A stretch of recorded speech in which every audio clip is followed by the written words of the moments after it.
नमस्कार. आजच्या या सविस्तर विश्लेषणात आपण एका अशा विषयावर बोलणार आहोत ज्याने सध्या इंटरनेटवर अक्षरशः धुमाकूळ घातलाय. तर चला यावर थेट चर्चा करूया. आपला आजचा विषय आहे कॉक्रोच जनता पार्टी.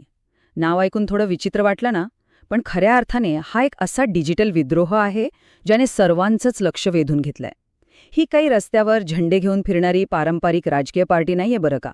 हा एक पूर्णपणे वेगळाच प्रकार आहे.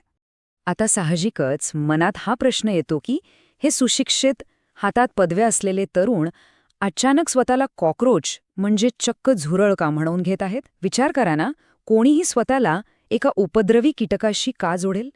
म्हणजे ही फक्त एक इंटरनेटवरची मस्करी आहे की यामागे काहीतरी खूप मोठं आणि गंभीर कारण दडलंय? चला हे समजून घेऊया. इंटरनेटच्या या नव्या जगात कॉक्रोच या शब्दाची व्याख्याच बदलून गेलीय. हे फक्त एक रूपक नाहीये, तरी आजच्या बेरोजगार तरुणाची अवस्था आहे.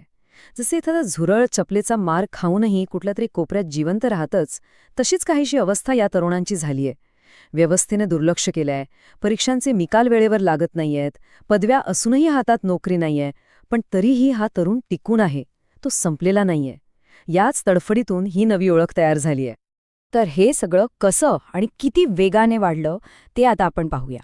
सुरुवात झाली 15 मे 2026ला. सर्वोच्च न्यायालयाच्या एका सुनावणीत कॉक्रोच आणि परजीवी या शब्दांचा उल्लेख झाला. आणि बस हीच ती ठिणगी होती. दुसऱ्याच दिवशी एक्सवर एका व्यक्तीने एक पोस्ट आणि गुगल फॉर्म शेअर केला. तुम्हाला खोटं वाटेल, पण काही तासांतच हजारो तरुणांनी तो फॉर्म भरला आणि बघता बघता काही आठवड्यांतच फॉलोअर्सचा आकडा 15 ते 20 लाखांच्या घरात गेला. इंटरनेटवर गोष्टी कशा म्हणव्यासारख्या पसरतात याचं हे एकदम उत्तम उदाहरण आहे. आता इथे एक गोष्ट स्पष्ट करणं खूप गरजेचं आहे. सरन्यायाधीशांनी नंतर लगेच स्पष्टीकरण दिलं होतं की त्यांची ती टिप्पणी देशातल्या कष्टकरी तरुणांसाठी अजिबात नव्हती, ती फक्त बनावट पदव्या घेऊन फसवणूक करणाऱ्यांसाठी होती.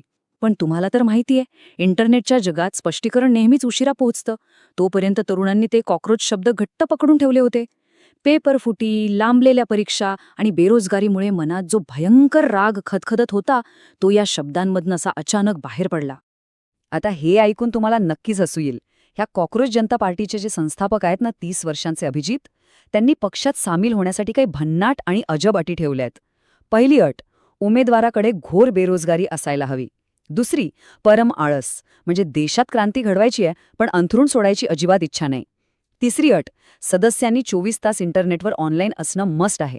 आणि चौथी, मीम बनवण्याचं एकदम भारी कौशल्य.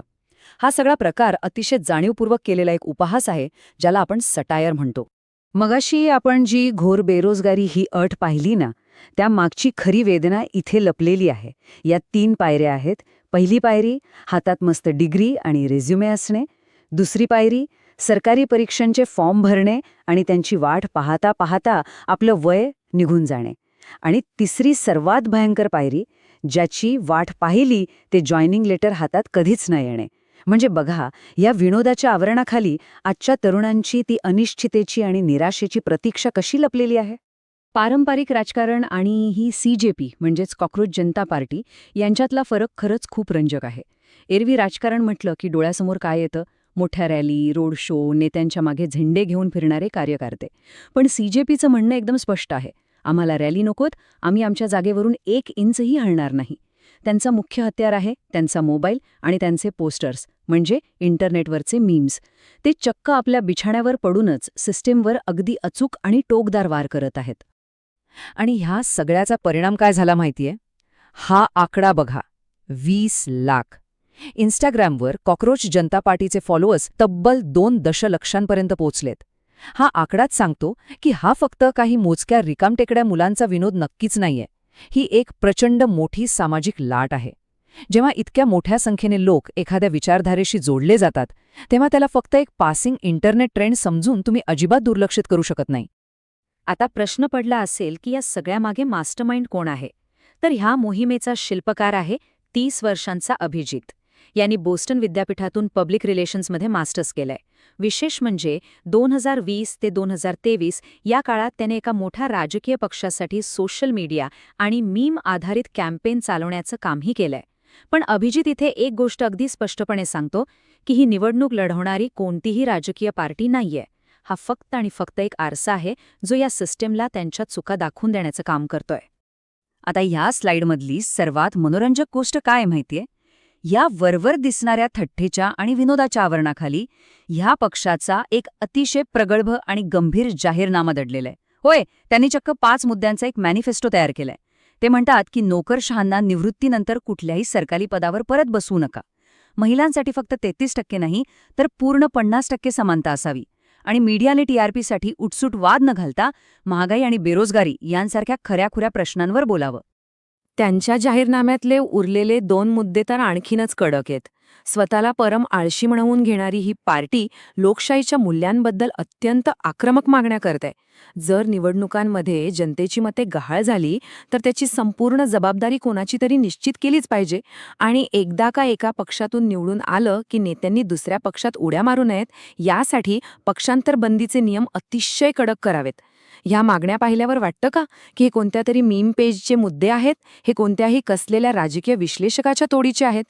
आणि हे सगळं अत्यंत उत्कृष्टपणे स्पष्ट करतं की हा सगळा प्रकार नेमका का घडत आहे.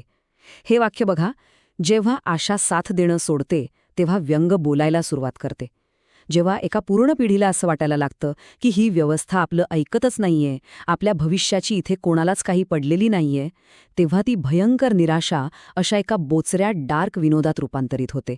हा निव्वळ विनोद नाहीये मित्रांनो, ही एक प्रकारची उद्विग्नता आहे जी मीम्सच्या स्वरूपात अशी बाहेर येत आहे. तर यातला अत्यंत महत्त्वाचा मुद्दा हा आहे की ही आजच्या काळातील एक अतिशय दुर्दैवी वास्तविकता आहे.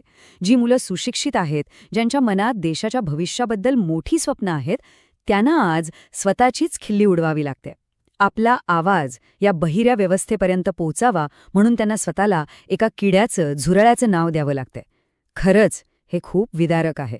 एक समाज म्हणून आपण नेमके कुठे चाललो आहोत याचा नक्कीच गांभीर्याने विचार करायला हवा. आणि शेवटी आपण या एका मोठ्या प्रश्नापाशी येऊन थांबतो. हे जे काही आपण आत्ता पाहिलं तो फक्त इंटरनेटवरचा काही दिवसांचा तमाशा आहे, जो पुढच्या एखाद्या नव्या ट्रेंडसोबत विरून जाईल? की आजच्या तरुणांच्या मनात या व्यवस्थेबद्दल जो अविश्वास निर्माण झालाय त्याचा हा एक कायमस्वरूपी पुरावा आहे? ही डिजिटल बंडखोरी लोकशाहीवरील विश्वासाला गेलेली एक मोठी तडा तर नाही ना? यावर नक्की विचार करा. आजच्या या सविस्तर विश्लेषणात आपण इथेच थांबतोय. पुन्हा भेटूया अशाच एका महत्त्वाच्या विषयासोबत. तोपर्यंत विचार करत रहा.